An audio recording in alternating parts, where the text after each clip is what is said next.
racist. We can also condemn gay men for co-opting expressions used by black females. We can definitely condemn that, but we can't condemn the guys doing the raping and the murdering. So it's all this. It really is the definition of political correctness gone mad, a phrase that's often used very poorly. But this is definitely being used. That's right. It's all selectively enforced.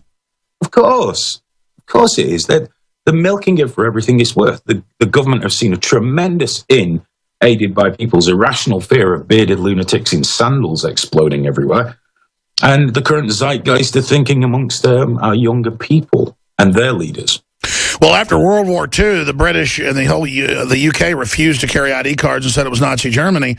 And when Hitler was bombing the UK, bombing London, people didn't, give up and say, let's give in. I mean, if there were real terrorists blowing us up every day, it's still not as dangerous as automobiles. We don't get rid of cars because they're dangerous. I mean, this idea that because somebody's threatening to bomb us, we change our whole way of life, that's just ridiculous. It even goes back even more recent than World War II, when the troubles with the IRA were at the peak in this country. British security services went to the government saying, we want way more far-reaching powers. We want to be able to get everyone. And the governments at the time, across all parties, said, oh, no, we can't do that. We can't do that. That's what they want. So effectively, the war on terror is now lost. If there was ever such a thing, it's lost. The terrorists have won without destroying one of our major cities. They've won because we're frantically handing over freedoms at a ridiculous rate and handing over our countries to corporations. I never thought there'd be anyone I trusted less, or anybody I trusted less than politicians to rule us. But there are corporations. Secret corporations, secret agreements. Hayden Hewitt. Arbitration. Absolutely. Final segment coming up, or perhaps some overdrive, liveleak.com, Hayden Hewitt. I want to get him back on in the very near future. We're going to give you some more of those David Cameron quotes when we come back.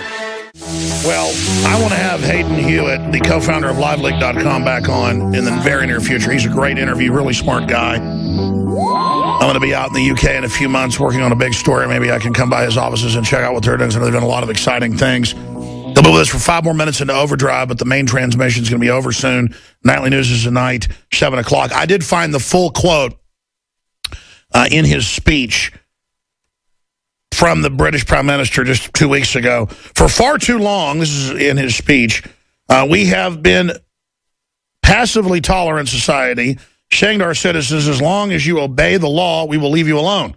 It's often meant we have stood neutral between different values, and that's helped foster a narrative of extremism and grievance. This government will conclusively turn the page on this failed approach. And even the Liberal Guardian breaks this down, because this will be used on conservatives and libertarians and everybody else for that matter.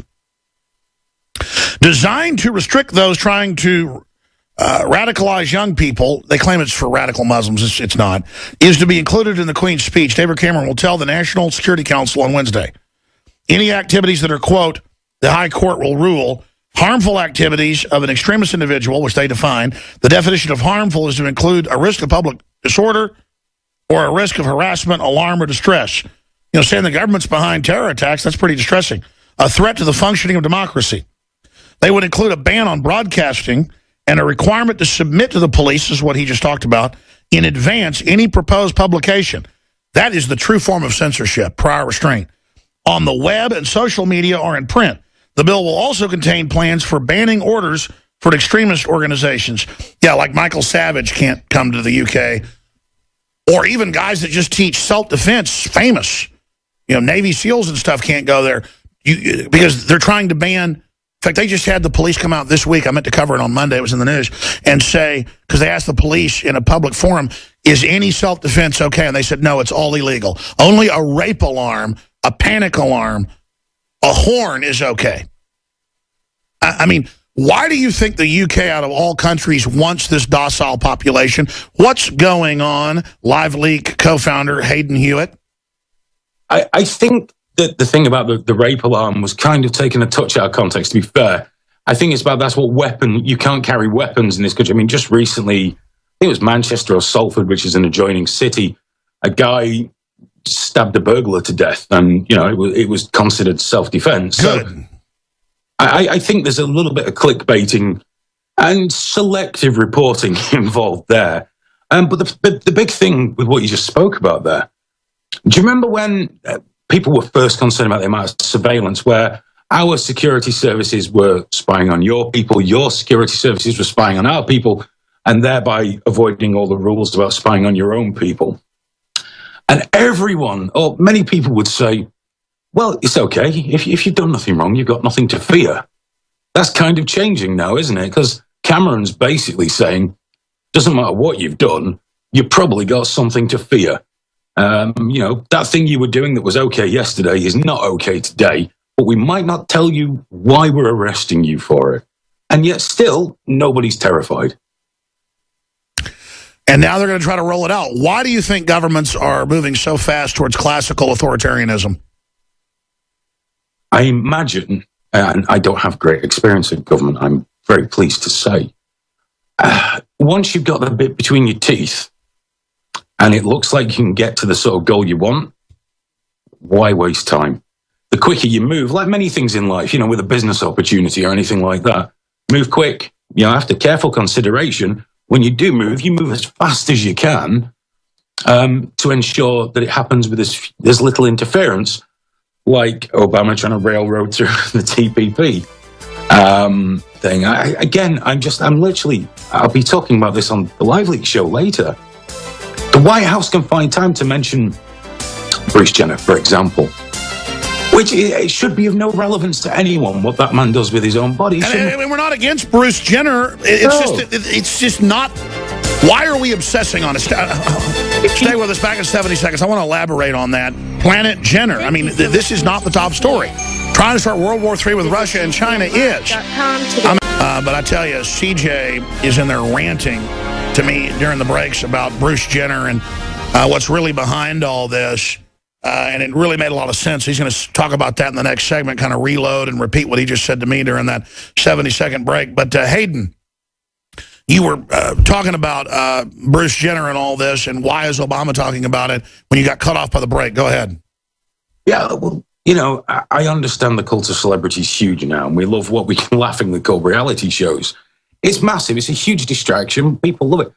But in truth, there's no reason to care what Bruce Jenner does with his body. It's irrelevant. The things behind it, that's a different debate. The fact that the White House, the most powerful man in the world to all intents and purposes, can have a chat about Bruce Jenner, but at no point will clue the American people in on legislation that will affect them for generations. The TPP. Yeah, absolutely. Yeah, I mean, it will. England's falling to tyranny. We're falling to tyranny. The whole planet is, and we're talking about a guy that turned into a woman. And they're like, oh, you just don't like that. I don't care. I'm a total libertarian, but it's like, why am I being force-fed an ugly tranny? I mean, I just don't get it. Well, I mean, that's a whole nother debate that I would love to have with you sometime about people's perceptions and the way we have a completely polarized society now. You either are A or B. Yeah, he's a goddess, she's a goddess, she's an abomination. Nobody's allowed nowadays to take the middle ground and going, do you know what? Don't care. No, I mean that's where I'm at. I mean, that's where I'm at. I mean, if some guy turned into a woman looked like Marilyn Monroe, I'd be like, wow, that guy looks like a good-looking woman. I mean, but it's so weird that it's a creepy Olympic athlete, and I can't stand the Kardashians in reality. I just hate it all. It's not that I hate, the Kardashians themselves. I hate the whole spectacle because it is a distraction from the TPP and everything else. It's a distraction from everything. Reality TV is, I mean, we don't watch a lot of television in my house. It's not a snobbery thing. It's like, once the kids bed, I'll have a chat with the wife. We'll catch up on the day. Then, I'll do a bit of reading. She'll potter around the internet. I tend not to potter around on the internet much at home because that's my entire life. But we don't watch a lot of TV. And when we do, I constantly find myself amazed at just the complete lack of information that's available on television now. It's kind of scary. Oh, yeah. Once you go internet, you can't go back. I mean, I never watch television anymore. How can you watch the news? I turned on the ITV, which is independent television news here in the UK. I turned that on. I had to sit through 20 minutes of FIFA. Yeah. So what? It's corrupt. Big, yeah, no kidding. A huge organization responsible for billions hundreds of billions of pounds income is corrupt. No kidding. Why would? Who didn't know? Now, all right, let us know. Yeah, the Soccer Association is not capturing our countries. No, as far as I know, FIFA wouldn't slap an order on me to not speak online without being vetted by a police officer. They might want to, I don't know, but I don't imagine. By the way, what's going to happen to Live Leak if Cameron actually gets all this through? They're going to put prior restraint on you. You're going to have to move somewhere else. Well, Live Leak isn't, I know it's written on Wikipedia, but we didn't write that because we actually follow the wiki rules. We don't edit anything about our own stuff. Sure, so you're not really based in the UK. No, I'm based in the UK. Live Leak is a very, very unusual organisation in as much as it's a genuine cooperative. Yeah. There's no single head. I just drew the straw that I'm out from talking to people and, because I enjoy There's no head to chop off because there is no head. No, I mean, it's, it's a very, like I say, there's no shiny building with chrome. There's no sort of shiny suited investors. There's nothing like that. It's a genuine independent entity. That's why we don't all have Ferraris, monocles, and fur coats. Hold on. I mean, hey, do you have to go, or can you do one more segment? I'll do one more segment. All right, great. Hayden Hewitt, liveleak.com. It's a great site. I mean, you want to know where I watch TV? It's places like that. Because YouTube's so commercialized and stuff. And I'm not even against people having ads. I mean, we have them too. It's just that I like to go over there because you can find some really interesting, real human stuff at Live Leak. Stations and platforms. Everybody out there should go start your own liveleak.com platform. And then doppelganger videos, put them over on YouTube and somewhere else. Just reach out, communicate. Doesn't mean you have all the answers. I don't either. I don't care what color you are, or you're a man or a woman, or Caitlyn Jenner, Bruce Jenner, whatever. Hayden Hewitt, liveleak.com co-founder, is our guest for the rest of this 12-minute segment. But CJ in the control room, who I always encourage the guys to rant on air when they want to say something, not just tell me during the break, but I guess they don't want to seem uppity. He really crystallized it. He said, look, it's not about hormones, it's not about agendas, it's about money. And he really boiled it down in about a 60-second rant during a break. So go ahead, CJ. I'll try to paraphrase what I said without paraphrasing too much, but and cut out the cuss words. But just go ahead. Nothing too bad. But we know that there's only a shred of or a handful of companies that own all media organizations: Viacom, Disney, News Corp. I can go through a list. It's not very big. There's 5 of them. Yeah.